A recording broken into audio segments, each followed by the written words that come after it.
Mesdames et messieurs, bonjour. Dimanche 14 décembre 2025, nous avons le plaisir de revenir justement à JDD, au jeu du dimanche. Mais nous avons surtout le plaisir et l'immense joie de recevoir un homme distingué dans plusieurs secteurs, un universitaire de très haut vol, mais en même temps aussi un agrégé de droit. Professeur Abdoulaye Sakho, je vous dis bonjour. Bonjour Mamadou. Et bienvenue donc à JDD. Merci. Le prétexte donc c'est le football, le sport de façon générale, mais en même temps aussi le plus grand prétexte c'est le rendez-vous justement marocain. Aujourd'hui, des millions et des millions de pères d'yeux vont avoir peut-être pour centre de gravité le Maroc. Et pourquoi? Simplement parce qu'il y a la Coupe d'Afrique des Nations. Je ne connais pas l'édition, mais on va tout de suite décortiquer un peu ce rendez-vous qui est majeur, mais en même temps aussi qui rassemble tous les grands talents de ce continent qui est un continent réservoir justement de brillantissimes sujets du football et de façon générale du sport. Donc en faisant venir donc, le professeur Abdoulaye Sakho, qui est également un spécialiste du droit des sports, parce qu'il en a incarné et il a été l'artisan de l'inscription effectivement de ce sport comme une discipline majeure, mais en même temps aussi il a ouvert disons, des opportunités pour mieux explorer un peu le football, non pas simplement sur la pratique de la discipline, mais aussi sur les autres avantages que peut procurer effectivement le football. On va y arriver tout à l'heure. Professeur Sakho, nous serons bientôt au Maroc. Mais avant ça, est-ce qu'on peut se rappeler, ou bien nous rafraîchir un peu la mémoire sur la première édition de la Coupe d'Afrique des Nations? Bonjour Mamadou. Bonjour, merci pour cette belle présentation. Je voudrais également dire bonjour à vos téléspectateurs et dire toute la joie et le plaisir de me retrouver, c'est pas la première fois, mais devant toi, avec tout ce que ça comporte, parce que tu es également un homme qui comprend généralement ce qu'il fait. Alors, vous avez raison de dire que la CAN, c'est un gros prétexte pour parler de sport de manière globale. Et la question relative à la limite, à un rappel est important. Tout à l'heure, en parlant de la CAN qui va se dérouler sous peu, je crois que ce sera la 35e édition. Je crois bien, oui. Si je ne me trompe pas. Et donc, 35 éditions qui se déroulaient presque chaque fois, tous les 2 ans. Ça veut dire que bon, la CAN, aujourd'hui, elle est arrivée à maturité quasiment. Elle est le temps d'une vie d'homme. Et sur ce plan-là, on a bien sûr le droit de revenir en arrière et de regarder d'où vient la CAN. C'était une petite compétition, c'est comme ça que je peux le dire, mais avec de grandes ambitions. Parce que le moment de création de la CAN, c'était un congrès de la FIFA. Il y avait des délégués africains qui étaient là-bas. Qui se sont retrouvés là-bas. En 1956, je crois. Et ce délégué, avec l'ambiance de l'époque des indépendances africaines, a voulu dire à la FIFA, écoutez, nous aussi, il faut qu'on existe du point de vue compétition. Et je voudrais bien organiser une compétition. Les gens ne l'ont pas suivi. Il dit, je veux faire une Coupe d'Afrique. Et ce monsieur, en disant cela, je crois, d'après ce que disent les anecdotes, il est sorti de la salle et il a été suivi par quelques Africains pour créer cette compétition. Et en la créant, il a dit, cette coupe d'Afrique, d'ailleurs, à l'époque, ne devait pas s'appeler Coupe d'Afrique. Et lui, il avait proposé qu'on donne son nom à lui, à la compétition continentale. Bon, les gens ne l'ont pas suivi. Et c'est de là qu'est venue la première CAN avec 3 nations, l'Éthiopie, le Soudan et l'Égypte. Et c'est le Soudan qui a abrité donc cette édition. Voilà, c'était le Soudan. Ouais. Et il y avait un 4e pays qui devait venir, mais qui à l'époque avait une politique qui ne correspondait pas du tout à l'ère du temps, comme on dit. C'est l'Afrique du Sud. Et du coup, tout à fait. On leur a demandé de présenter une équipe multiraciale, ils ont refusé. Et donc les gens se sont retrouvés à 3. Et finalement, ces 3 ont disputé la première CAN. Et c'est la première Coupe d'Afrique de l'Égypte, qui en a maintenant 7, je crois, si je ne me trompe pas. Voilà l'anecdote qui a créé la CAN. Et depuis, de l'eau a coulé sous les ponts. Ah oui, alors là, comme on le disait tout à l'heure, la CAN est devenue une compétition de niveau Coupe du Monde, hein, comme FIFA, avec peut-être les mêmes préceptes de préparation, avec les mêmes résultats, peut-être un peu moindres, mais la CAN est devenue une édition importante. Après cela, parce qu'en 63, elle a été organisée et remportée par le Ghana, elle est passée de 5 à 6 pays. En 68, qui est une date qui nous marque, nous, les Sénégalais, parce que oui. c'était la deuxième participation sénégalaise. On parle de Asmara. On avait déjà fait Tunis en 65 et en 68, on a fait Asmara. Et c'était le repère incontournable parce que tout le temps on disait Asmara depuis Asmara depuis Asmara. Parce que C'était fétiche, quoi. C'était fétiche parce que tout simplement, depuis Asmara, oui.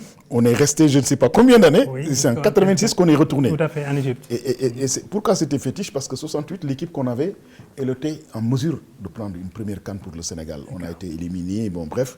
Mais 68, la CAN est passée d'un format de 6 équipes à 8.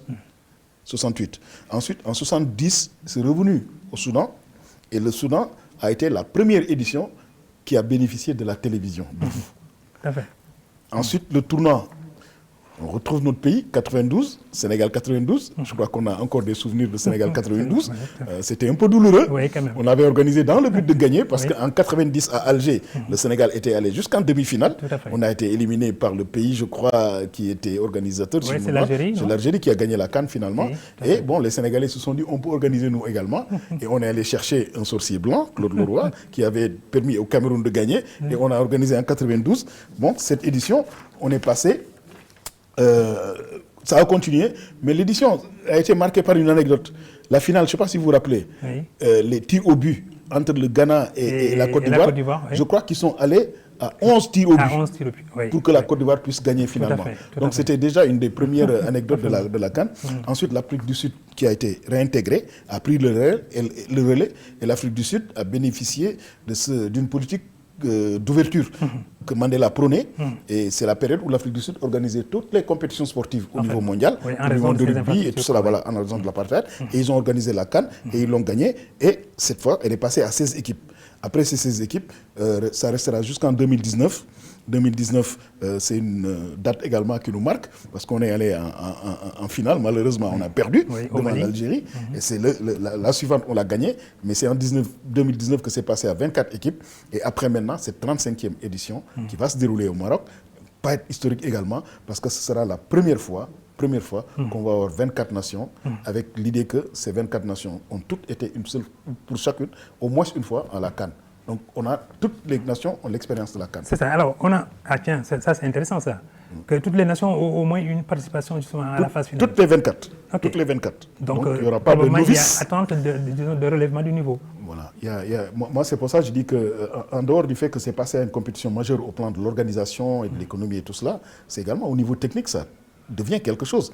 Parce que ce genre de compétition, je ne suis pas technicien du foot, mais pour les gagner, il faut avoir un peu d'expérience et connaître un peu comment ça se passe. Et je crois que ça devrait pouvoir marcher de ce point de vue-là. Alors, professeur, il y a une situation que vous devez peut-être considérer à un moment.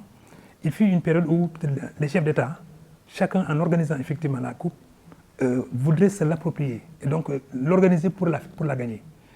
Ça correspondait peut-être à un certain autoritarisme.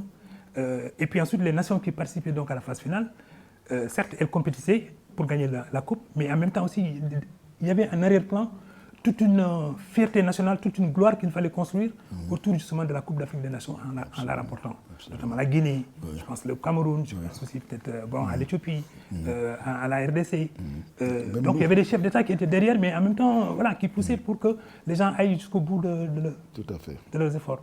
Est-ce que cette période, elle a été un peu marquante pour l'évolution ou bien pour l'inflexion du football africain? Oui. Parce que ce que vous dites, c'est un des aspects que les sociologues relèvent dans le sport et dans le football particulièrement.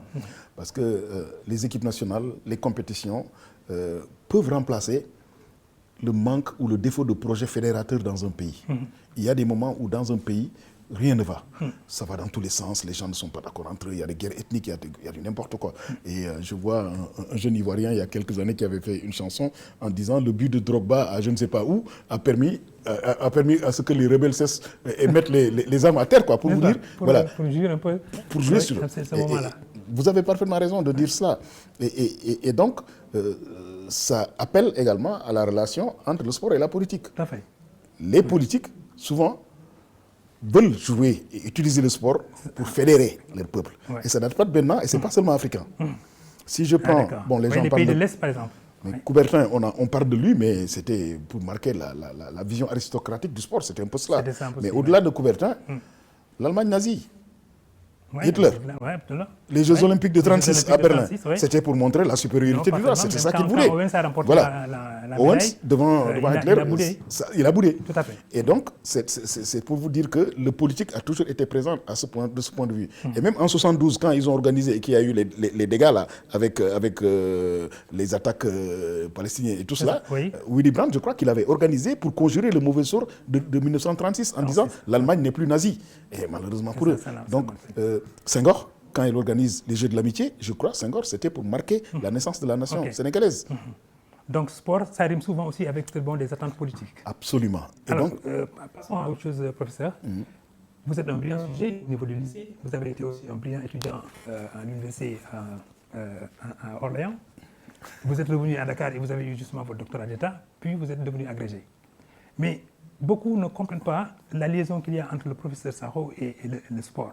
Mais j'ai eu vent que entre votre père et vous, certes ce n'était pas un conflit, mais quand même, vous aviez aimé le football et lui, il aimait les études.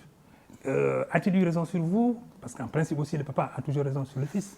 Mais comment vous avez géré un peu cette modalité pour que plus tard, vous soyez une lumière pour le football du point de vue justement du droit et des affaires? Vous me donnez l'occasion de revenir et de repenser à mon papa. Paix à son âme. Paix à son âme. Ouais. Vraiment, un homme qui a tout fait pour nous. N'est-ce pas?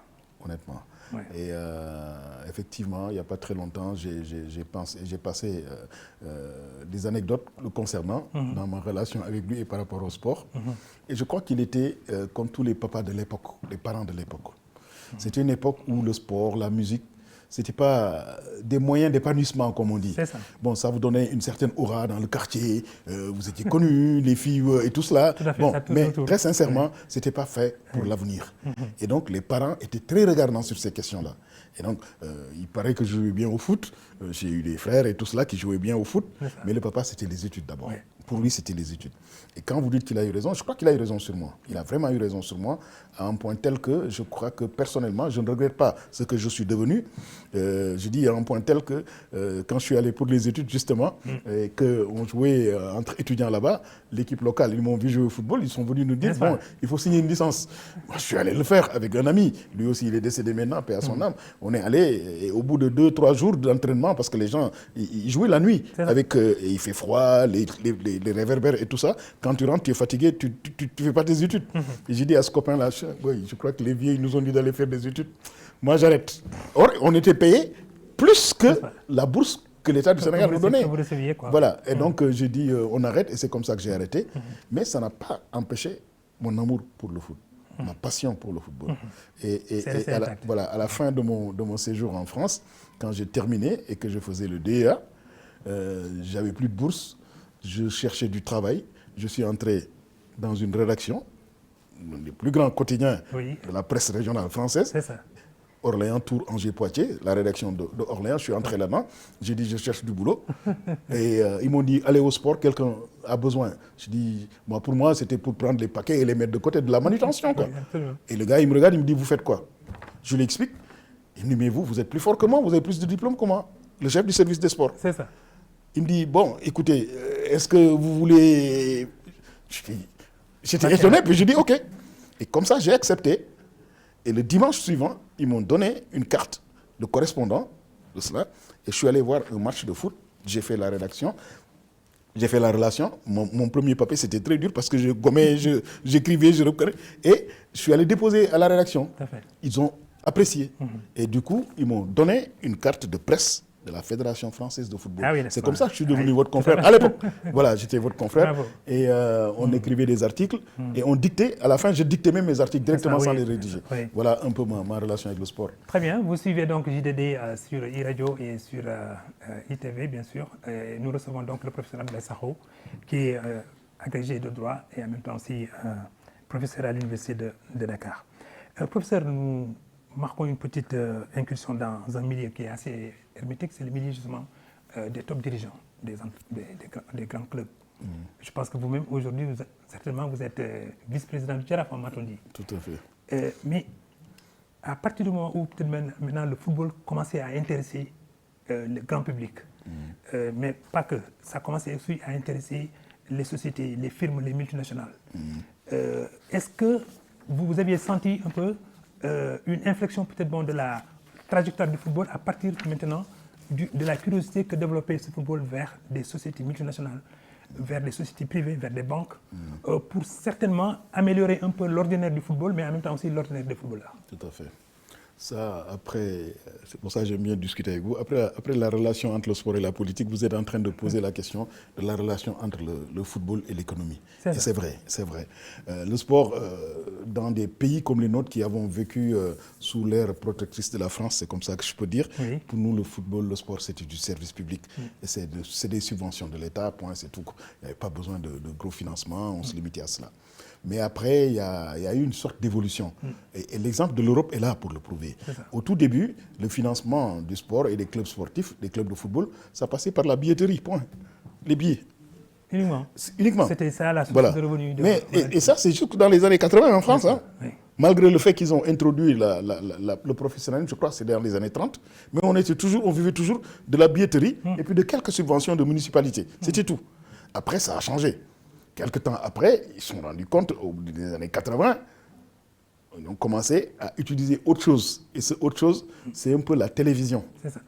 Et quand la télévision est arrivée, les droits de télé, qui représentaient rien du tout presque, c'était 0,01%. Mais quand même, elle existait.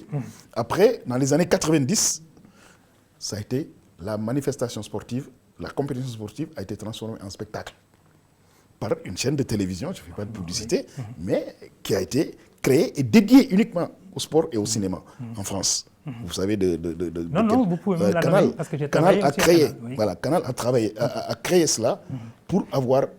Et c'est Canal qui a, à la limite, fait en sorte qu'il y ait eu un boom d'explosion. Tout à fait. Et le premier match que Canal a montré, c'était les équipes les plus joueuses en France à l'époque, qui n'étaient peut-être pas les plus riches. C'était Monaco et FC Nantes à l'époque. Et ils ont fait du chiffre et ça a marché. Donc les droits de télé sont venus. Quand les droits de télé sont venus, tout le reste a suivi. Ce que vous disiez, sponsoring, là, il faut se faire voir. Comme ça monte à la télé. On met les maillots on met nos noms sur les maillots. Le sponsoring est venu et beaucoup de choses sont arrivées à un point tel que même les organisateurs de spectacles ont changé de statut. Par exemple, le championnat le plus regardé et le plus riche, c'est le championnat anglais. Il n'est pas fait par une fédération. La Ligue anglaise, c'est une société commerciale, une société quasiment cotée en bourse. Voilà, c'est pour vous dire que c'est devenu ce que vous êtes en train de dire, c'est dans l'échange marchand. Ce n'est plus dans le service public pur, là, mais c'est devenu un marché avec tout ce que ça comporte. Est-ce que c'est ça qui a influencé un peu peut-être le comportement ou la destination des clubs africains qui ont sans doute estimé peut-être nécessaire de s'adapter un peu à cette ère qui s'annonce, cette ère où peut-être le football devient justement un spectacle. Et vous avez bien appelé un spectacle. Parce qu'en fait, un spectacle, ça se prépare. Mais ça se vend aussi. Absolument. Et ça s'achète également. Absolument. Donc, à mon avis, c'est autour du spectacle que va s'organiser donc, cette fois-ci le football. Mais est-ce que nos dirigeants commencent à comprendre un peu justement cet impératif de muter ou bien de changer un peu Monsieur Ndiaye, nous, on a subi plutôt. On a subi. On a subi. On a subi à un point tel que le schéma que l'on connaît dans les échanges économiques avec les produits économiques classiques, nous sommes en train de le vivre dans le sport avec le produit sportif, le talent. On a subi dans la mesure où nos talents ne s'exposent pas sur le marché local. Le spectacle local n'est pas très bon, ils le savent, il n'est pas rentable, et nos talents s'exportent sur le spectacle européen, le spectacle mondial, là où vraiment, c'est vraiment, voilà, c'est rentable. Ils s'exposent et en même temps aussi. Absolument. Alors du coup, nos dirigeants, ils sont obligés de subir. Ils subissent tellement que ceux qui sont les producteurs de spectacles là-bas, pour s'accaparer les talents dès le départ, viennent créer des centres de formation ici. Des académies, des centres de détection, de tout cela, ils viennent ici. Et la plupart, il y a certains centres de formation dans beaucoup de pays africains qui appartiennent à des clubs qui sont de l'autre côté. Tout à fait. Voilà, donc, c'est une sorte de réservoir pour ces clubs-là. Ils n'auront peut-être pas tort aussi de le faire. Parce que si vous ne le faites pas, peut-être le concurrent viendra le chercher. Ou, voilà. Donc ils viennent, à la limite, ils sécurisent. Ils sécurisent et après, ils prennent. Mais quelles sont les dispositions que nous devons prendre maintenant pour peut-être à la limite préserver un peu nos talents dans un certain sens, mais en même temps aussi permettre que le football nourrisse l'homme, que les gens ne soient pas peut-être contrariés simplement parce que les contrats ne sont pas très bien examinés, ou alors peut-être parce qu'on a été flippé par l'appât du gain, facile. Quand on dit qu'un jour il gagne peut-être, je ne connais pas les montants. C'est beaucoup. Hein. C'est beaucoup. Hein. C'est beaucoup. Donc voilà, tout le monde maintenant se met à l'heure de la compétition, la haute compétition pour aller dans les clubs qui rétribuent. Est-ce qu'il y a des prédispositions à prendre justement pour que le sport, les clubs, mais l'environnement et plus maintenant les joueurs eux-mêmes, tous puissent tirer leurs bénéfices. Tout à fait. Il y a vraiment des choses à faire. N'est-ce pas? Il y a des choses à faire parce que nous sommes quand même des pays souverains. Et étant pays souverains, il nous faudra nous organiser pour que nous puissions, à la limite, préserver et conserver nos ressources. Et aujourd'hui, le talent, ça fait partie de ces ressources-là. Et donc, la première des mesures à prendre, c'est la réglementation. Première des choses, réglementer. Et c'est pour ça que j'encourage beaucoup les nouvelles autorités dans le code du sport qui sont en train de mettre en place. Très bien, voilà. Et que ce code du sport puisse prendre en considération ces questions-là. Ces questions de transfert et de mobilité des talents de l'Afrique vers l'Europe. Comment il faut le faire? Il ne faut pas interdire. Les gens vont quel que soit alpha, bouger. C'est la liberté. Mais il faut faire en sorte que ça puisse bénéficier au continent, de là où ils viennent. Ça, c'est la première mesure. La seconde mesure, c'est toujours, mais cette fois-ci, au niveau local, il appartient à nos dirigeants de s'organiser et d'organiser des spectacles attractifs. Et à ce moment-là, l'investisseur viendra. L'investisseur, il va là où il peut gagner quelque chose. Mais le spectacle que nous montrons, bien que depuis peut-être 1 an, 2 ans, je crois, le spectacle sportif sénégalais commence à un peu changer. En bien. Oui. On dirait que le public commence à adhérer, malgré le fait qu'il y a des dérives, violences et tout cela, mais le public adhère. Et donc, il y a des petits changements qui sont là, qui s'opèrent, sur lesquels il faut faire des ajustements. Et bientôt, quand il y a eu, je crois, des dégâts, il n'y a pas dans un stade périphérique, ils ont décidé de ramener au stade de Senghor, là, Léopold Senghor. C'est là-bas que se déroulent les compétitions du championnat local. Et quand j'ai vu, il y a quelques jours, des images, mais le stade était quasiment plein selon certaines tribunes. Donc ça veut dire que les dirigeants d'aujourd'hui, notamment ceux qui sont dans la fédération, doivent s'organiser pour avoir la possibilité de faire en sorte que le spectacle ici soit attractif. Mon dernier livre sur le foot, sur le sport, c'était cela. Élément pour un nouveau code du sport au Sénégal, j'ai dit le droit au soutien de l'investissement. Tout à fait. Voilà, il faut faire quelque chose pour que... Pourquoi en France ça a marché? Je vous ai parlé de 84 avec la Canal. Canal. Pourquoi ça a marché? Parce que tout de suite après, les gros investisseurs sont arrivés. Vous vous rappelez de Matra? Matra Racine, ça vous dit quelque chose? Matra est venu, les propriétaires, les Claude Bèze, propriétaires de Bordeaux. Non, parfaitement. Voilà, tout le monde est venu. Et ils avaient en face d'eux justement du répondant. Absolument. Un peu comme Deniso. Ou bien comme... Voilà. Comment ça s'appelle encore? Thierry Gilari. Tout le monde. Donc voilà. il y avait une équipe très homogène au niveau de Canal qui pouvait peut-être travailler. Donc l'investisseur, il a besoin d'un climat sécur et s'il a ce climat, il va apporter son argent. Alors maintenant, quand le football devient un spectacle, c'est déjà un pôle d'attraction. Mais en même temps aussi, il y a un marché. C'est-à-dire qu'il y a des offres, mais il y a aussi des demandes. Comment articuler entre les deux, entre le spectacle et peut-être aussi la quintessence justement du marché, où les meilleurs se présentent et justement ils gagnent des jackpots sur la base justement de leur talent ou de leur compétence. Tout à fait. Bon, il y a le talent, c'est vrai, mais il y a également quelquefois l'entourage, l'équipe qui a autour du talent, mais il y a aussi quelquefois de la chance. Parce que c'est pour ça les jeunes, quand ils parlent en Wolof, ils disent « football waxul deug » quoi. Parce qu'il y en a qui étaient peut-être meilleurs et qui n'ont pas réussi. C'est ça. Les moins bons réussissent et gagnent de l'argent. Donc c'est important à dire parce que peut-être les familles vont s'apercevoir qu'en vérité, effectivement, il y a toutes ces considérations qu'il faut... Absolument. Il n'y a pas que le talent. En termes de talent, peut-être qu'ils sont nés un peu tôt. On a une pléiade de footballeurs sénégalais ici, nous, du temps de notre enfance.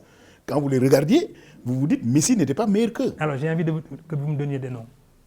Par exemple, pour parler de Messi, des joueurs qui avaient la morphologie de Messi et que nous, du notre temps, quand on était jeunes, on connaissait Christophe Sagna, Grand Boy. Ils étaient tout petits, mais ils pouvaient, comme on dit, dribbler camp-camp. Voilà, c'était cela. Mais il n'y avait rien autour d'eux pour les encadrer. Messi, il a travaillé après. Il a du talent, mais il a travaillé. Donc, on a cela. Vous pouvez retrouver comme talent pur, à l'état pur, Léopold Diop. Matar Niang, que l'on considère comme le meilleur footballeur sénégalais de tous les temps. Louis Camara. Lamine Mboup, ce sont des gens qui ont fait quelque chose et qui n'avaient que leur talent. L'équipe de 65 du Sénégal, c'était eux. C'est une équipe qui, après que les Youssou Ndiaye, l'équipe de 63, Oui, les est partie, Souris et autres, ouais, sont partis. il paraîtrait, d'après ce que l'on dit, parce que nous on était très jeunes, Oui. ça a été monté par un de vos confrères qu'on appelait Alassane Ndiaye Alou. Alassane Ndiaye Alou, oui. Il paraît que c'est lui qui a fait la sélection Parfaitement, oui. avec les Et il Zakaria était très Djei. réputé, il avait Voilà, une il paraît, d'après ce qu'on ouais, dit, hein, il avait une voilà, autorité. lui, Camara Matarnia, et leur première sortie, ils sont allés au Mali. Et ils ont joué contre le Mali de Domingo Keita, de Salif Keita, et ils ont gagné 2-0. Je me rappelle très bien, un peu, quand je dis très bien, on a des souvenirs de des cela. souvenirs de ça. Et c'est cette équipe qui allait à la CAN de 65 et qui est allée également un peu en 68 avec Mawar Wade, Joe Diop et Lamine Diack. C'est ça. Alors, une fois maintenant qu'on a dit cela, il y a peut-être aussi la finalité sociale du football. Est-ce que peut-être, de plus en plus maintenant, on se soucie un peu d'un projet qui permette aux footballeurs ou bien à tous les acteurs de s'épanouir socialement à l'intérieur justement de cette discipline qui maintenant est en train d'élargir justement son périmètre et son champ. Ça, c'est une chose qui est très très importante parce que comme on va vers on est dans le professionnalisme. Quand vous allez dans le professionnalisme, vous avez des relations d'employeur à salarié avec les footballeurs. Et comme dans tous les secteurs d'activité, les salariés, ils devraient s'organiser. Ils vont faire des syndicats, ils vont essayer d'avoir des mutuelles, ils vont essayer d'avoir de la protection sociale. Tout cela, il faudrait qu'ils essaient de le faire. Bon, nous sommes allés au professionnalisme sans tout cela. Donc, nous avons d'énormes difficultés aujourd'hui à faire en sorte que... Alors, ce qui se passe, c'est que ce sont ceux dont on parlait tout de suite là qui ont réussi. Oui. C'est eux qui font le social, globalement. Ou alors quelques dirigeants qui sont des mécènes et tout cela qui font de le social. Mais ce que, par exemple, un garçon comme Sadio Mané, il fait de l'autre côté, en mettant beaucoup de choses ici, pour sa communauté, pour son village, voilà, ça impacte un peu. Bon, c'est comme disait le ruissellement, c'est pas beaucoup, c'est symbolique, mais c'est quelque chose quand même. C'est quelque chose parce qu'il fait quelquefois des investissements que des États auraient dû faire. Par exemple. Construire un lycée, construire un hôpital, ça c'est des investissements qu'un État doit faire. Et ce garçon est en train de le faire. J'espère que l'État suivra derrière et lui permettra de pérenniser tout cela. Parce que si l'État ne met pas sa main, vous aurez fait un investissement à perte. Parce qu'un lycée, il faut des enseignants. Un hôpital, il faut des infirmiers, il faut du tout. Donc l'État doit venir l'accompagner, mais il est en train d'essayer de faire quelque chose de bien. Maintenant, compte tenu du vivier que représentent un peu peut-être les pays africains en termes de potentialité de talent, si on construit justement des infrastructures aussi de bon niveau, ça peut permettre une grosse éclosion justement de ces jeunes talents-là. Est-ce qu'il y a derrière ces infrastructures à construire une certaine rentabilité ou bien une esquisse de gouvernance pour la gestion justement de ces infrastructures? Tout ça, ce sont les défis qui sont posés actuellement à l'Afrique pour ce qui concerne le développement de son sport. Vous avez visé les infrastructures, mais on peut viser autre chose. Nous qui sommes des chercheurs, nous avons besoin de données fiables, par exemple. On n'a pas de données. On n'en a pas. Ne serait-ce que cela, que l'université s'intéresse un tout petit peu à ce qui se fait dans le sport, qu'on ait des données et qu'on puisse avoir la possibilité de fournir des informations aux décideurs qui décident en connaissance de cause. Mais sinon, on va faire de l'empirisme. On savait bien, il faut faire ça, il faut faire ça. C'est vraiment de l'empirisme. Voilà, c'est de l'empirisme qu'on fait actuellement. Donc, vous avez parfaitement raison. Les infrastructures, il n'y a rien de tel aujourd'hui. Ça fait partie des défis qu'il faut résoudre. Et quand vous les résolvez, les infrastructures pourraient permettre, comme vous dites, de créer des emplois, mais cela suppose qu'on les gère autrement. Parce que les infrastructures sportives, ce n'est pas seulement pour un match, une compétition sportive, c'est pour la vie, c'est pour tout. Tout à fait. On peut mettre là-dedans tout ce qu'on veut, même en dehors des concerts, spectacles et tout cela, on peut faire à l'intérieur des cours, on peut faire là-bas des conférences, on peut faire plein de choses. Donc ça doit être au service de la communauté. Il faudrait, quand on construit des infrastructures aujourd'hui, on s'organise pour faire des infrastructures qui servent à la communauté, mais pas seulement au secteur sportif, tout simplement. Et de ce point de vue-là, on va le confier à des gens pour gérer. Si vous le laissez entre les mains du public, l'État aura des difficultés à gérer. Il faudra trouver. Aujourd'hui, le Sénégal a créé un office, je crois, pour gérer les infrastructures sportives. Bon, je crois bien, SOGIP ou quelque chose comme ça, qui devrait aider à gérer. Mais cette forme de gestion, elle devra se faire dans le cadre, en utilisant les préceptes du privé. On ne peut pas faire du service public en donnant à quelqu'un qui veut faire des chants religieux, on lui dit va au stade et puis tu ne payes rien. Ça ne peut pas marcher. Il faut investir et il faut entretenir. Vous suivez donc JDD du 14 décembre, avec comme invité le professeur Abdoulaye Sakho, agrégé de droit privé. Professeur, il y a aussi un autre élément qui est d'importance, c'est la Côte d'Ivoire vient de révéler que pour la dernière Coupe d'Afrique des Nations, elle a investi ici 1 milliard de dollars. Les Marocains sont en train de supputer que l'organisation de la Coupe d'Afrique des Nations et celle de la Coupe du Monde en 2030 pourraient avoisiner les 10 milliards de dollars. c'est beaucoup d'argent. Ouais, c'est Autrement dit, il y aura des pays capables d'organiser justement des méga événements, mais il y en a d'autres qui vont s'exclure d'eux-mêmes parce qu'ils n'ont pas ces moyens-là. Tout à fait. Quel est le profil du pays qui peut prétendre à organiser justement une Coupe d'Afrique des Nations ou une Coupe d'Afrique des Nations? C'est une très bonne question. Très bonne question. Parce que quand vous regardez ceux qui organisent ces dernières années, vous vous rendez compte qu'il y a quelques années, pour ce qui est de l'Afrique, moi je l'appelais, avec un de vos confrères d'ailleurs, on l'appelait la route du pétrole. La route du pétrole. C'est les pays qui avaient le pétrole. Tout à fait. Gabon, Guinée équatoriale, qui étaient un peu riches, quoi. C'est ça, oui. Bon, une fois que ça s'est passé, et le Gabon, je crois, ils l'ont organisé Oui, deux fois. Ils l'ont co-organisé, je crois, Voilà, la dernière fois. voilà, dans ce style-là. C'est ça, oui. Donc, eux, ils ont les moyens. Une fois ça passé, il y a, comme vous disiez tout à l'heure, les pays qui cherchent de l'aura. Un chef d'État qui a besoin de tel et tel. Notoriété, oui. Ça peut être possible. Ça peut être possible.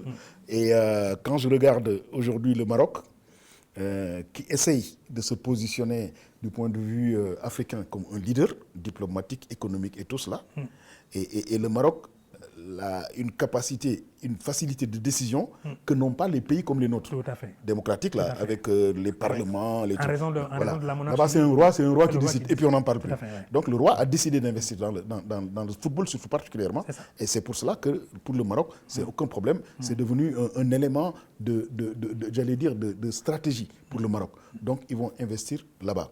Il y a eu également ceux qui, à un moment donné, ont cherché à ressouder leur population et se sont battus, un peu comme l'Afrique du Sud. Ils ont fait quelque chose. Mais sinon, c'est de l'argent. Si vous n'avez pas de l'argent, vous ne pouvez pas le faire. Même en Coupe du Monde maintenant, regardez, on essaie de faire de la co-organisation. Oui. Donc c'est quasiment impossible. La prochaine édition, c'est entre le Mexique, les États-Unis et le Canada. Tout à fait. Bien que, bon, il faut aller vers vous. C'est vous les télévisions qui êtes aujourd'hui les patrons du sport. Hein. Je ne sais pas si vous le savez ou pas. C'est vous qui êtes les patrons. Pas vraiment. Alors, quel est le bon modèle de financement des infrastructures? Parce que quand même, les pays ont des jeunesses. Et il faut que son jeunesse aussi se passe.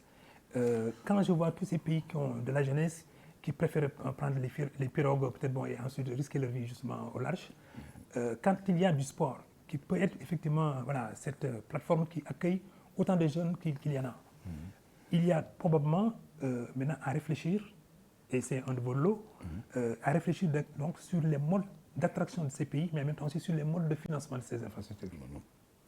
Il n'y a pas que les infrastructures à financer dans le sport, c'est tout le sport d'ailleurs qu'il faut financer. Parce que comme je dis, le financement public, c'est quasiment terminé. Ça va être difficile.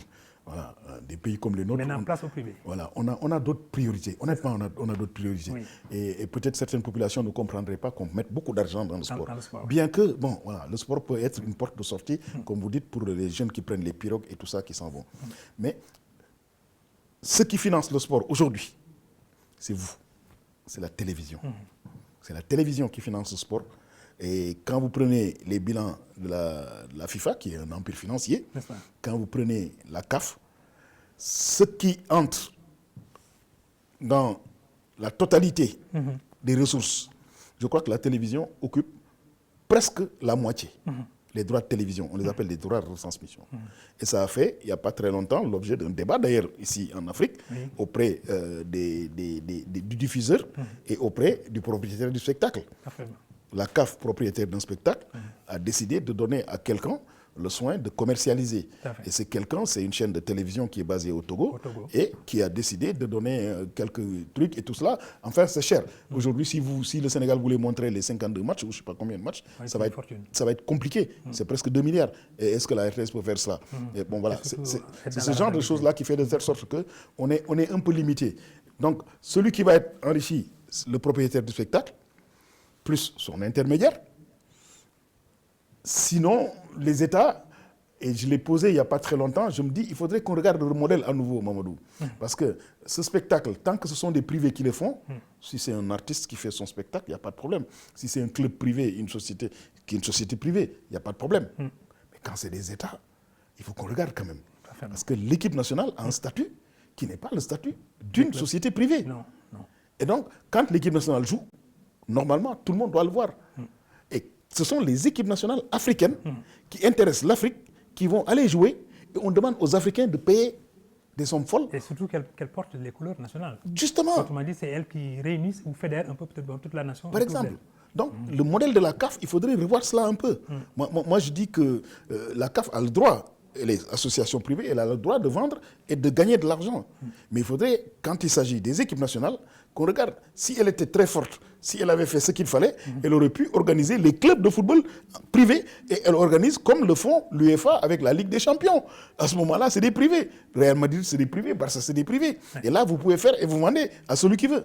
Mais l'équipe nationale, nous tous, nous voulons. Même la personne qui n'est pas intéressée par le foot, quand l'équipe de foot du Sénégal joue, elle va demander le score, au moins ne serait-ce que cela. Donc, mais pourquoi les grandes stars, les grandes figures du football africain ne se prononcent pas un peu sur cette question-là? Par exemple, un Drogba en Côte d'Ivoire ou bien un Eto'o au Cameroun, un El Hadji Diouf probablement ou un Sadio Mané au Sénégal. Pourquoi ces stars-là, compte tenu de leur rayonnement et de leur prestige et de leur aura, peuvent peut-être relayer un peu ces avis qui sont très pertinents pour quand même que le plus grand public puisse regarder un peu ces matchs, d'autant que le plus grand public vient justement du monde populaire. Il faut les amener à comprendre. Est-ce qu'ils comprennent? Est-ce qu'ils comprennent? Ah, bonne question aussi. C'est une question. C'est l'une des raisons pour lesquelles je crois que la formation et l'éducation est un des moyens les plus importants pour les sportifs. Donc, je ne suis pas sûr qu'ils comprennent très bien les enjeux aujourd'hui qu'il y a autour de cela. Or, ces enjeux, si on arrivait à les résoudre, peut-être qu'il y aurait des spectacles sportifs en Afrique. Parce que si vous regardez la Coupe du monde de football, qu'est-ce que fait la FIFA? Elle organise, elle a des droits de télévision énormes et redistribue. Même si ce n'est pas très truc, mais elle redistribue. La FIFA donne beaucoup d'argent aux équipes qui sont qualifiées, et même pour les équipes qui ne sont jamais qualifiées, elle trouve le moyen de faire des programmes d'aide, comme on dit, comme dans l'aide au développement, quoi. Elle arrive à trouver ses financements. Oui. Alors la CAF, elle donne quoi? Elle donne quoi exactement derrière tout cela? Moi, je crois qu'il y a un modèle qu'il faut revoir en Afrique. C'est pour ça les dirigeants du football africain, moi je leur demande aujourd'hui, et ceux du Sénégal, de pouvoir mieux s'organiser et de pouvoir mieux s'informer sur ces questions-là. S'il le faut, comme vous dites, les porteurs d'opinion, on les appelle, on leur dit, écoutez, voilà ce qui est en train de se passer. Si telle et telle chose change, il y a peut-être... Bon, déjà, celui qui est l'intermédiaire, moi, ça me pose des problèmes. C'est une société togolaise, on a dit. Oui, absolument. Et puis bon, qui n'est pas connu au bataillon. Non, c'est un problème. Il faut qu'on regarde ça. Tout à fait. Quoi. Vous donnez quelque chose à quelqu'un, un intermédiaire, c'est son rôle. Lui, il est dans son rôle, là, il va s'enrichir, c'est sûr. Mais c'est qui est derrière cet intermédiaire? Est-ce que cet intermédiaire qui va se retrouver en position de monopole, que le droit de la concurrence réprime et n'aime pas? Or, nous avons un droit de la concurrence de lui et moi. Cette personne est en position de monopole. À la limite, elle peut être concurrencée par Canal. À ce moment-là, ce sera l'oligopole que vous connaissez très bien. Alors, ça veut dire quoi, tout cela? Ces gens-là, on leur donne la possibilité de venir nous vendre des choses dans un marché dans lequel ils sont tout seuls.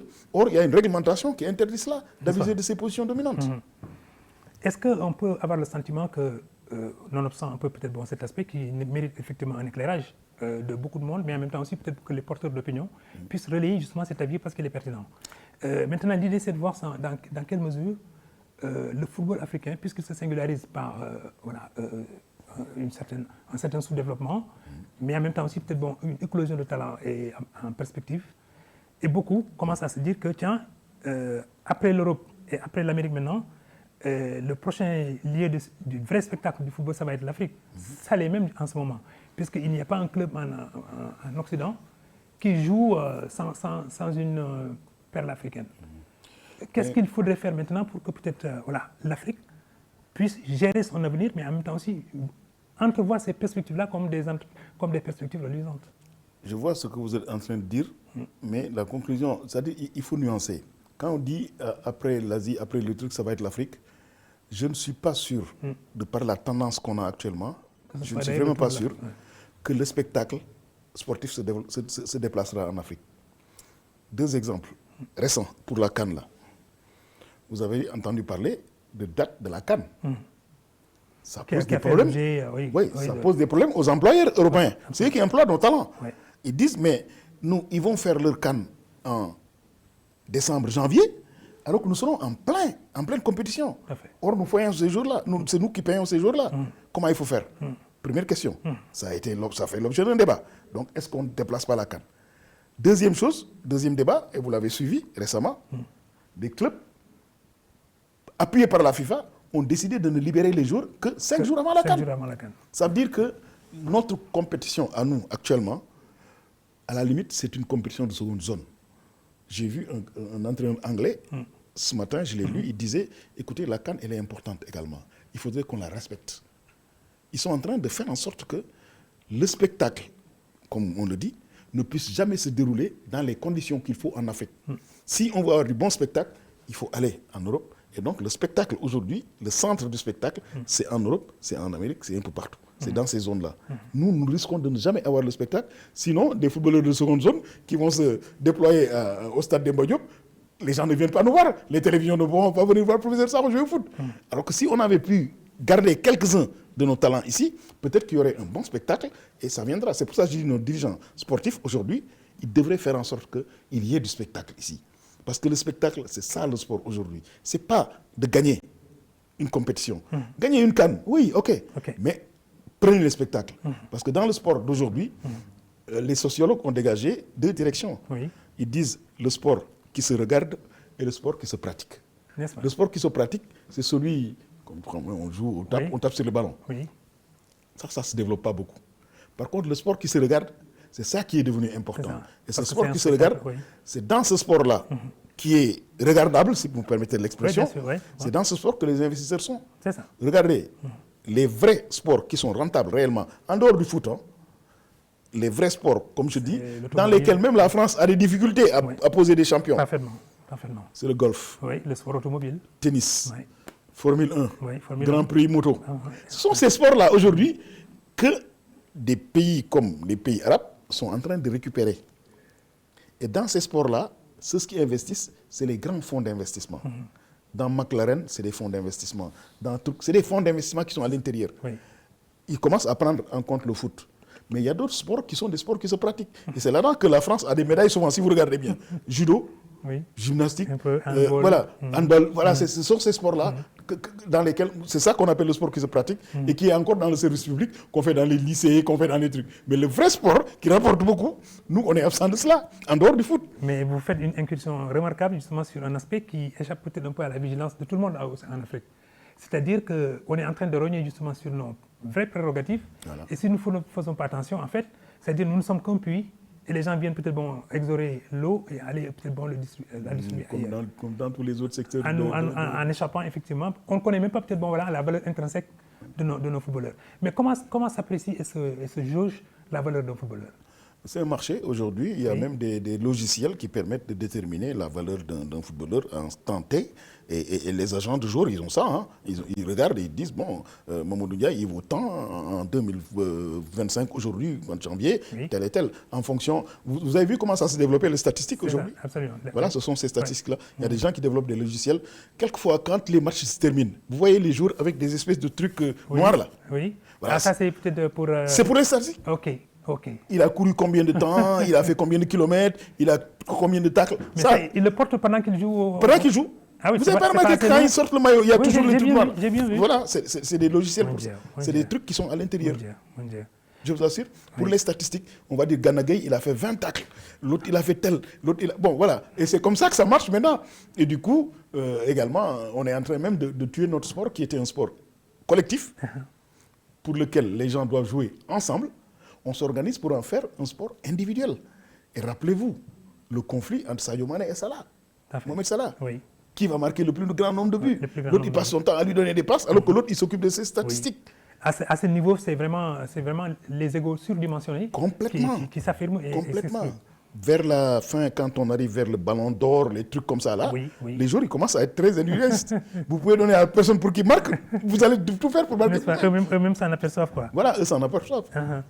Et si vous devez brosser dans les 10 ans à venir le futur du football en Afrique, je sais que maintenant le football est très présent en Afrique, d'une certaine façon. Nonobstant aussi peut-être quelques mésaventures qui sont arrivées à des jeunes footballeurs qui, pour vouloir peut-être aussi s'épanouir ultérieurement et donner un peu de bien-être à leur famille, ont emprunté des chemins qui ont été des chemins très douloureux. Je me rappelle justement le cas de ce garçon qui est mort au Ghana. Tout à fait. Et la maman s'est investie, s'est donné corps et âme pour peut-être que son fils parte.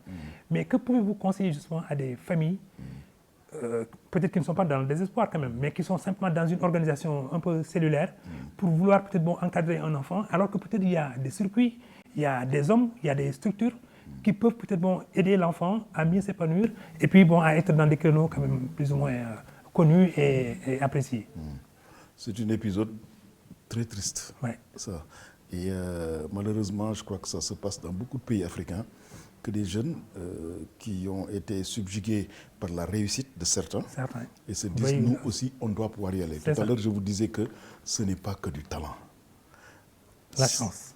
La chance, elle est importante là-dedans. Elle est très, très importante. Et c'est la chance qui peut permettre à certaines personnes de s'en sortir. Vous rencontrez quelqu'un, vous rencontrez un entraîneur, vous rencontrez... Voilà, c'est ce genre de choses-là. Tout dépend. Quand vous regardez les grandes équipes, il y a des jours de devoir là-dedans, comme on les appelle, des jours de devoir, des gens qui ne sont pas talentueux, mais qui sont utiles à l'équipe, au groupe. Et on les garde là-bas. Et cela, pendant très longtemps, d'ailleurs, les pays africains, nos footballeurs africains étaient considérés dans cette catégorie-là. Oui. Voilà. Les joueurs créateurs, c'était plutôt les Sud-Américains et les pays de l'Est.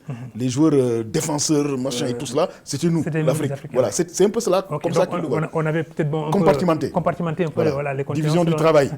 Et donc, ils viennent ici pour préparer des genres de joueurs qui sont là-bas. Avec des gabarits, quoi. Voilà, avec des gabarits et tout cela. Donc, les défenseurs, comme on les appelle, comment ils appellent dans le milieu du foot, maintenant j'oublie le Ganagay, il joue quel poste là? C'est le poste récupérateur, voilà, ce genre de choses-là. C'est comme ça qu'on... Oui, ça c'est les tâches qui leur sont dévolues. Donc, on dit récupérateur, voilà, il récupère, et il a un coffre. Il balaye le terrain. Il balaye le terrain, voilà, il fait tout le travail et puis il est capable de tacler et tout ça. C'est pour ça des joueurs comme le jeune Eliman Ndiaye, là, ils sont très rares actuellement au Sénégal. Absolument. Et donc ça, c'est une valeur sûre. Hein? C'est une valeur sûre. On est en extase devant ce garçon-là. Oui, absolument. Bon, il joue bien au foot. Il slalome dans les défenses. Voilà, il sait dribbler, quoi. Alors que nous, pendant longtemps, on n'avait pas de joueurs qui savaient dribbler au Sénégal. Il n'y en a presque plus. Nous, on pousse et puis on court. On est premier devant toi. Donc c'était cela, la vitesse, la vélocité, c'est ça qu'on faisait. Mais le garçon, lui, il arrive à dribbler comme du temps des Matarnian, voilà, ça, on l'a perdu. Parce que tout simplement, il fallait fournir un marché. Et c'est le marché européen. Le marché européen est convaincu que les créateurs, ce ne sont pas les Africains. Les créateurs, ce sont les Sud-Américains et un peu les pays de l'Est.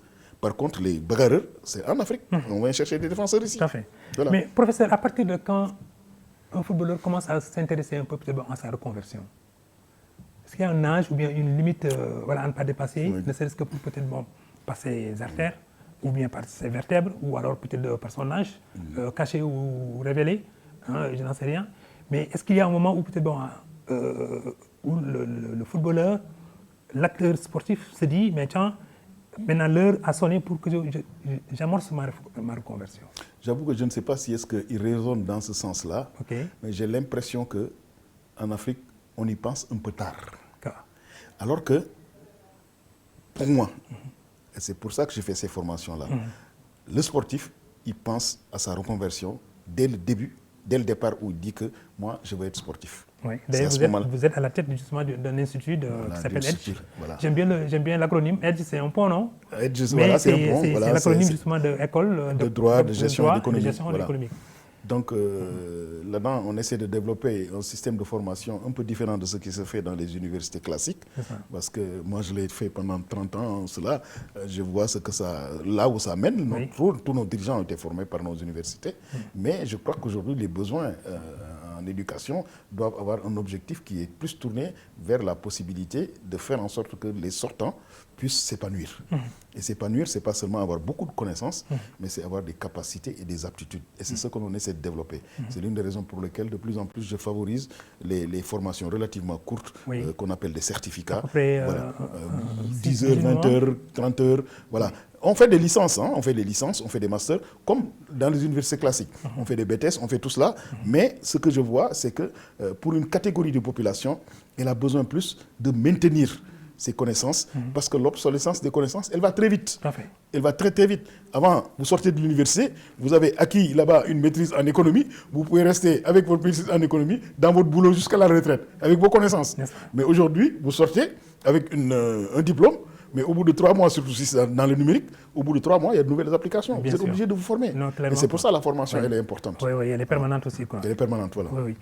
Alors, donc la reconversion, c'est un impératif. Mais c'est un vrai problème sur lequel il faut penser dès le départ. Malheureusement, on y pense un peu tard. Et quand je dis il faut y penser dès le départ, pendant que vous êtes en activité, c'est pendant cette période-là, parce que ça se prépare un peu, on se prépare. Nos jeunes footballeurs, quand ils quittent ici et qu'ils sont en activité, ils sont en plein dans le mini, dès qu'ils arrivent dans un pays, ils prennent un professeur de langue. Les gosses maintenant, ils parlent anglais, ils parlent arabe, tout ça. Oui. Alors, pourquoi ils ne se forment pas un métier? Tout à fait. Ou bien dans leur tête, parce que je gagne beaucoup d'argent, je n'ai pas besoin de métier. Et la preuve, cet argent-là que vous gagnez, dès que vous arrivez, si vous n'avez pas bien investi, ça part très vite. Ça part très vite. Donc, il vous faut une reconversion. Et c'est l'une des raisons pour lesquelles ceux qui sont proches, en tout cas de moi, je leur demande de penser très vite à la reconversion. Il y en a beaucoup qui ont réussi, il y en a beaucoup qui réussissent très peu, mais c'est très, très difficile.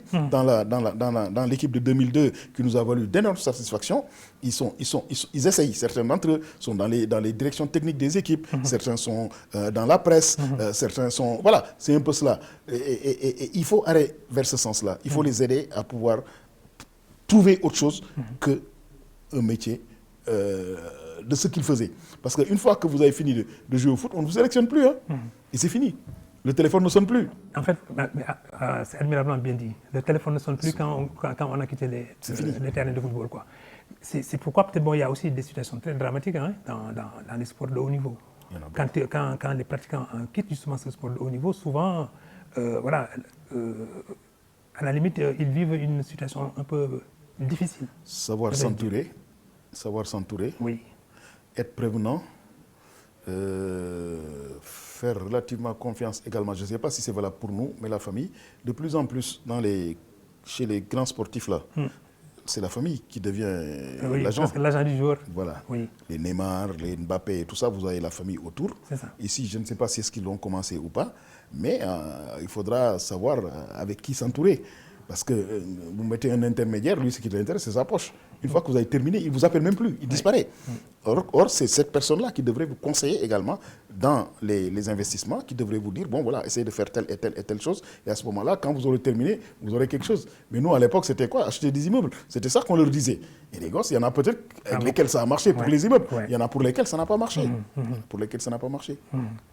Bon, cette difficile reconversion plonge certains anciens footballeurs dans des situations très dramatiques. C'est soit peut-être l'isolement complet, c'est parfois même peut-être une sorte de léthargie. On plonge dans les profondeurs justement abyssales et parfois même peut-être on est complètement à la marge de la société. Alors qu'on fut peut-être au moins le centre de gravité de tous les regards dans un match de football. Je ne veux nommer personne, mais quand même, il y a des footballeurs extrêmement célèbres au Sénégal qui, hélas, n'ont pas pu peut-être tenir la dragée haute. Est-ce qu'il peut y avoir, parce que je sais que vous réfléchissez sur tous ces aspects-là, est-ce qu'il peut y avoir aussi un mécanisme par lequel il y aurait une sorte de compensation entre les footballeurs qui réussissent et ceux qui, moyennement, peut-être tiennent la route, de sorte que peut-être il y ait des moyens de compensation pour peut-être permettre aussi au grand nombre de bénéficier de soins, de bénéficier peut-être de certaines largesses, d'aller à la Mecque ou bien à Jérusalem, des choses comme ça. Vous avez parfaitement raison. Et ces moyens devraient en premier, pour moi, on est à un niveau où c'est l'État qui devrait s'impliquer. Dans la réflexion qu'on a fait pour le code là, moi j'avais proposé qu'on réfléchisse à la reconversion, qu'on mette des dispositions pour la reconversion et cela. Mais en dehors de cela, en dehors de l'État, comme je dis, c'est aussi également individuel. Et individuel, ça veut dire qu'il faut vouloir, il faut l'aimer. Parce que les sportifs vedettes de nos temps, eux, ils étaient au jour le jour, quoi. Ils étaient contents, ils gagnaient un match, ils vont défiler à Ponty, les dirigeants leur donnent de l'argent, ils sont contents. Mais aujourd'hui, c'est complètement différent. Ça n'a plus rien à voir. Donc, c'est à eux de penser à cela. Penser à cela, ça veut dire qu'il faut se former. Malheureusement, en Afrique, nos grands sportifs ne vont pas à l'école. Et je le déplore. Et là aussi, le système éducatif sénégalais et africain de l'Ouest devrait réfléchir. Je dis aux gens, pourquoi aux États-Unis, les champions vont à l'université? Pourquoi? Et pourquoi nous, on ne peut pas mettre nos champions à l'université? Parce que nous avons un système qui nous dit, vous n'avez pas le CEP, vous n'avez pas le bac, vous n'avez pas... Ils ne peuvent pas. Est-ce que vos collègues de l'université sont réceptifs un peu à ça? Par exemple, ça peut poser des problèmes. Quand j'ai fait pour la première fois un master en droit et économie du sport, je l'avais ouvert à d'anciens sportifs. Et on m'a fait comprendre que mes profs, ce que tu fais là, c'est pas bien. Parce que lui, il n'a pas la maîtrise. Un master, il faut avoir la maîtrise pour entrer au master. Et il y en a une qui a pu au moins se l'avoir et ça l'a servi. Je lui dis bonjour au passage. C'est Rokhaya Pouy, Ayapoui. Voilà, elle est venue faire cela et elle a pu obtenir un poste au niveau africain, bravo, présidente de la zone 2 Afrique Basketball. Voilà. Voilà, elle était allée jusqu'en deuxième année d'anglais, je crois, en lettres, et elle est venue, elle a fait cela. Voilà. Parce qu'elle a un vécu. Moi, je pense que ces exemples également peuvent être montés en épingle, Absolument. ne serait-ce que pour peut-être servir un peu par leur exemplarité, quoi. Amara Traoré a fait le master. C'est un technicien du football qui a dirigé l'équipe de football du Sénégal, qui a gagné la Coupe de France. Oui. Amara Traoré a fait cela. Aujourd'hui, le truc que je faisais, le certificat en gouvernance du foot, Oui. il y a un ancien footballeur qui a fait l'équipe olympique de 2012. C'est la seule équipe d'ailleurs sénégalaise qui est allée aux Jeux olympiques de football 2012, Pape Gueye, qui est aujourd'hui directeur sportif du métalliste d'Ukraine en Kiev. Ce garçon, aujourd'hui, il a fait ce diplôme. Cheikh Ndoye, ancien international, qui jouait avec l'équipe, il l'a fait également parce que c'était un diplôme en ligne. Donc, c'est cela qu'il faut leur faire faire. Ne pas attendre qu'ils aient le bac ou le truc pour aller. Pour moi, c'est les obstacles. Quand vous venez faire le bac, ils n'ont pas le temps. Le rythme du bac est très difficile. Parfait. Voilà, il faut être tous les jours à l'école. Oui, donc, assez souple pour peut-être comprendre un peu leur aux États-Unis, oui. Les jeunes. Mais Michael Jordan est retourné à l'université. Stephen Curry, ils sont à l'université. Ils font d'abord les compétitions universitaires. Oui. Et c'est ce qui leur permet de faire. C'est pour ça qu'aux États-Unis, vous avez du mal à entendre quelqu'un avoir des problèmes de reconversion. C'est ça. Ils font des études de marketing, de photographe, de je ne sais pas quoi. Mais après, ils sont quelque chose malgré l'argent qu'ils gagnent. Mais ici, je crois que le système scolaire, et je vais le redire, le système scolaire doit être changé pour permettre à ces gens qui ont défendu les couleurs du Sénégal. Ça, j'insiste dessus. Cette équipe de football de 2002, ce qu'elle a fait, aucun diplomate sénégalais ne peut le faire. Par exemple. Aucun, je dis bien aucun, malgré les grands diplômes qu'on a. Ça devrait y avoir maintenant une équivalence selon vous. Par exemple, une équivalence en termes de reconnaissance. Il faut qu'on leur trouve quelque chose pour dire, vous pouvez à partir de maintenant intégrer la hiérarchie B ou je ne sais pas quoi de la fonction publique, on peut vous mettre dans tel ou tel endroit. C'est comme ça qu'il faut faire. Absolument. Vous allez aux Jeux Olympiques, l'hymne du Sénégal retentit. Une médaille olympique. Je ne sais pas si est-ce que vous voyez ça. Non, clairement, je vois bien ça. C'est ça que je suis en train de dire. Je vois bien ça. Peut-être qu'en termes d'équivalence, il y a des universitaires qui certainement n'ont pas pu donner à ce pays justement cette aura-là. Voilà. Mais eux, les footballeurs l'ont fait dans leur domaine de compétences. Ils font ça. Donc, il faut trouver simplement des équivalences et des passerelles. Pour que les sportifs de très haut niveau, une fois qu'ils veuillent se reconvertissent dans des C'est pour ça, dans le projet de code également, on propose le statut du haut niveau. Le sportif de haut niveau. Il y a un projet de statut pour ces gens-là. Comme ça, ils pourront peut-être, quand ils terminent, intégrer telle et telle catégorie dans la fonction publique, avoir telle ou telle équivalence par rapport à telle ou telle chose. Donc, je suis même allé plus loin en disant, il nous faut un bac sport. Quand je dis bac sport, je dis aujourd'hui, dans notre pays, on est très enclin à dire il faut pousser les gens à aller faire des matières scientifiques. Moi, je veux bien. Je veux bien. Mais pas que. Mais pas que. Mais pas que. Vous mettez les gens en matière scientifique, ils n'aiment pas. Il y en a qui n'aiment pas. Oui. Tout simplement, ils ne peuvent pas y aller. Oui. Tout le monde ne peut pas faire cela. Oui. Ou ils n'ont pas envie de faire cela. Laissez les gens faire ce qu'ils ont envie de faire. Je dis le bac sport. Quand je dis bac sport, je ne dis pas bac sport pour faire éducation physique. Non. C'est le bac sport. Comme on a prévision, gestion, philo, comme on a bac gestion, comme on a bac littéraire, qu'on fasse un bac sport. Là-dedans, ils vont apprendre des matières littéraires, des matières scientifiques, mais en même temps, on va les pousser vers la gestion des organisations sportives, vers ce genre de choses-là. Ils se préparent. Vers des filières de spécialisation. Il faut qu'on le fasse. Mais sinon, la même nomenclature de 1962, ça ne peut pas continuer, ça ne tient pas en état. En état, ça bouge. Est-ce qu'un footballeur de haut niveau de la trempe de Sadio Mané a réfléchi un peu à faire passer son image comme un outil ou un levier d'influence dans la conduite justement ou le comportement des citoyens sénégalais? Je crois, parce que je crois que Sadio Mané il est relativement bien entouré, je crois bien. Et je vois de temps en temps qu'il fait de la publicité pour certaines choses et il refuse également certaines choses, d'après ce qu'on m'a dit. Moi, l'anecdote que je peux raconter, c'est quand Aliou Cissé a gagné la Coupe d'Afrique et qu'il est arrivé, il y avait une grande maison de jeu qui voulait prendre son image et tout ça. Je lui dis, Aliou, ça ne colle pas avec l'image que tu véhicules. Toi, tu dis aux gens, il faut se battre. Il faut s'organiser, il faut se battre pour réussir. Oui. Et après, tu vas dire aux gens, si vous jouez, vous prenez un numéro et vous êtes milliardaire. Il m'a dit, mais tu as raison, hein, prof. Voilà. Donc, c'est une manière de voir. Faire de la publicité pour des trucs de jeu, bon, chacun est libre. Mais ce n'est pas l'image qu'on doit donner aux jeunes Sénégalais. D'autant plus que ces jeunes-là sont en train de bousiller le sport. Je ne sais pas si vous le savez ou pas. Les paris sportifs sont en train de complètement casser Alors, L'esprit sportif. c'est quoi? C'est-à-dire que c'est une voie de détournement ou bien? Oui, c'est une voie de détournement de l'esprit sportif. Le résultat sportif, quelque part, il est influencé par cela. Vous vous rappelez de notre match contre l'Afrique du Sud? Oui. Ça vous dit quelque chose? Qu'on a rejoué pour Oui. aller en Coupe du Monde, là. N'est-ce pas? Voilà, on avait dit qu'il y avait un penalty, je ne sais pas ça. quoi, là. Tout à fait. Voilà, Oui. cet arbitre-là, Et il avait été influencé par les parieurs. Parce que les parieurs, et c'est comme ça, on a découvert, hein, Oui. les parieurs avaient décidé que dans ce match-là, le Sénégal est favori. Puisque le Sénégal est favori, il faut s'organiser pour que nous mettions des chiffres sur l'Afrique du Sud. Et si l'Afrique du Sud gagne, nous avons le jackpot. Et l'arbitre a été approché. Les gens ont vu dans des transactions bancaires des choses qui ont été... Et c'est comme ça qu'on a rejoué le match. L'Afrique du Sud n'y était pour rien. C'est l'arbitre qui était un Ghanéen qui a fait cela. Aujourd'hui, il y a même des sportifs qui parient sur des matchs qu'eux, ils sont en train de jouer. Ça, c'est pas des délits d'initié, non? Si, c'est des délits, c'est interdit. C'est interdit. Il y a quelques années, des handballeurs français très connus Oui. ont parié sur des matchs. Tu joues avec le dernier, ces gens-là, ils doivent gagner. Ils ont dit à leur famille, allez jouer sur le truc, on va laisser l'autre gagner. Ah oui, Vous voyez comment ça se passe? Ah oui, ça, Et au Sénégal, c'est le mauvais côté, justement, c'est de le la mauvais pratique, côté des paris. voilà. Les paris, c'est pas mauvais, mais le mauvais côté, c'est cela. Oui. Et les paris, aujourd'hui, c'est en train également de prendre une bonne partie de la jeunesse sénégalaise. Oui, Quand un dirigeant m'a dit que quand tu vois les jeunes taper sur le stade et tout ça, faire des violences, il me dit c'est parce qu'ils ont parié. Je dis comment ça? Il me dit ils ont perdu et ils disent que c'est l'entraîneur ou c'est la faute de tel joueur qu'ils ont perdu. Vous voyez ce que... Non, il y a beaucoup de dérives dans le sport. Non, clairement quoi. Beaucoup trop de dérives. Clairement, on va arriver à la fin justement de notre très intéressant JDD, le jeudi du dimanche.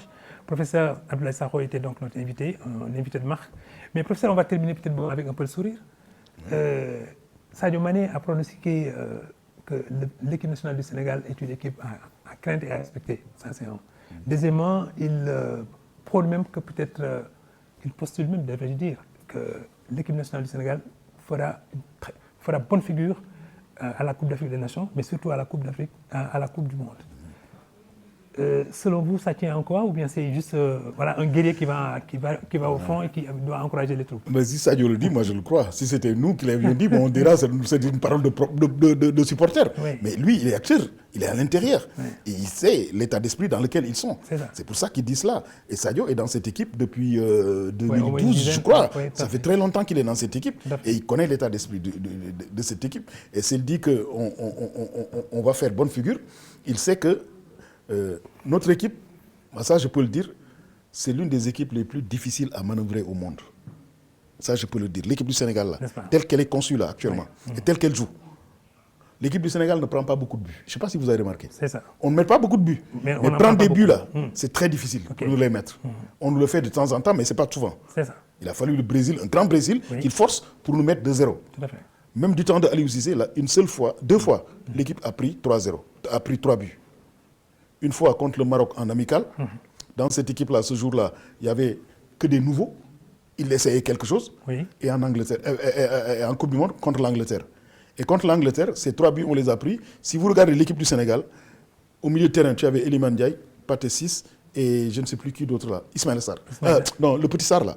Pape Sarr. Oui, Eux 3 à l'époque, je me demande s'ils faisaient 12 sélections. Et tu jouais contre les Bellingham, les Saka et tout cela. Nos joueurs étaient blessés, Sadio n'était pas là, Bounassar n'était pas là, Ghana était blessé. Donc vous voyez tout cela, c'est les seules fois où on a pris 3 buts. Mais l'équipe du Sénégal, pour lui mettre 3 buts là, ça va être très compliqué. C'est pour ça que je crois qu'il faut qu'on continue sur cette lancée. Et donc Sadio a parfaitement raison. Moi je suis avec lui. Bon, maintenant, il ne faut pas qu'on vende la peau de l'ours avant de l'avoir gagné, parce que nous, on est très forts dans cela. On joue des matchs, on les gagne avant de les avoir joués. J'ai même vu un entraîneur là, dans une vidéo, dire que les 4 prochaines CAN seront gagnées par le Sénégal. Je dis, lui, il est fort, hein? Quand même. Bon, bref. Voilà, le professeur termine justement cette émission, cette fabuleuse émission sur un ton très humoristique. Professeur Abdoulaye Sakho, c'est un homme de tous les terrains. C'est un homme de tous les terrains, de tous les théâtres, justement, où s'expose la réflexion, justement, sur le sport, mais sur le droit. Il est agrégé, justement, de droit. Et il a une réputation presque continentale. Il sillonne les pays africains où il donne effectivement sa science au profit effectivement des États, des organisations multilatérales de coopération, mais aussi des organisations d'intégration régionale. Professeur Sakho, merci beaucoup. Merci et excellent week-end. Et vous serez au Maroc, je présume. Je ne sais pas, mais je ne suis pas sûr.